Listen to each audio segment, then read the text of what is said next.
And also in this broadcast, we're being joined by Mr. Syed Javed Hassan, who's a columnist, and he's joining us live from London. Mr. Hassan, thank you very much indeed, sir, for taking time out and speaking to us here on WION. Now, let me in fact begin by asking you this. Now, you're joining us from London. Can you tell us, what is this London plan which Imran Khan referred to, which he says has now failed in the aftermath of these election results that are coming in? Well, for a start, I didn't have anything to do with the London plan despite being here.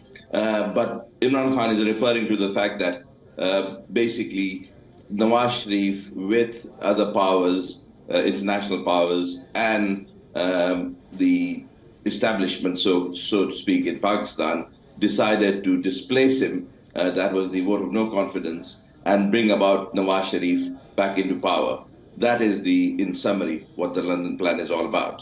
So he basically alludes to a external inspired conspiracy to deprive him of power and bring about Nawaz Sharif into the prime ministerial position. Right. Now, the mandate that seems to be thrown out by the election results, there are 14 more seats for which the results are yet to be announced, where counting is still underway. But largely, the leads appear to be fairly clear. It is the PTI-backed independents who are the largest bloc. The PMLN is the single largest party. But, at this point of time, what does this say about the politics in Pakistan? Even though Imran Khan was inside the prison, the PTI's election symbol, the bat was taken away from them, does Imran Khan still continue to remain the most popular leader in Pakistan? I think the election results clearly indicate that Imran Khan, despite all the handicaps he has faced over the last 6 months especially, but over the last 2 years, is overwhelmingly the most popular leader. I think most polls show that, but the most important thing is the election results. If you count the overall votes that have been cast across all the 4 provinces, and if you sum them up, PTI-backed independent candidates have got the largest majority in terms of votes counted. Even in terms of the number of seats in the National Assembly, the independents are the largest bloc.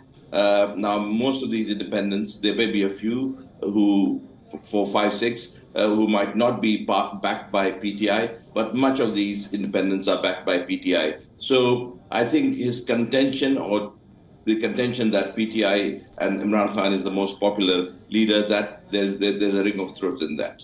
Right. And also, what do you think are the chances of Nawaz Sharif perhaps, cobbling up some kind of a coalition? In his address yesterday that he gave, he said that the PMLN is open for a coalition government and will reach out to other parties with whom it can form a coalition. Do you think the PMLN and the PPP can again come together, considering the kind of very vitriolic rhetoric that had been resorted to by the PPP leader, Bilawal Bhutto Zardari, in the lead up to these elections? In politics, anything is possible. One day people can be criticizing each other. The next day they can be in a coalition government.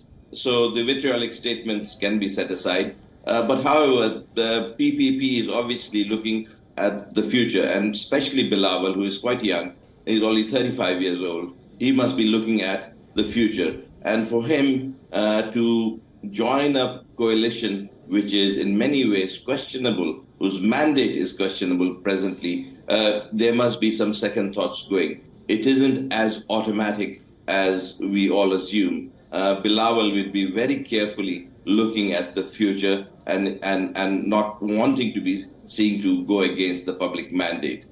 He's quite a savvy politician despite his youth, and he'd be wanting to have a greater degree of credibility. The coalition that is formed, as you said, cobbled up together, will be a relatively weak one. It will have too many constituents, and given the political instability already prevailing, it could add further to it. And in fact, there's not only the political stability, there's also the economic questions that we face right now in Pakistan. Absolutely, indeed, Mr. Hassan. Thank you very much indeed, sir, for joining us from London and getting us that perspective there. Pleasure.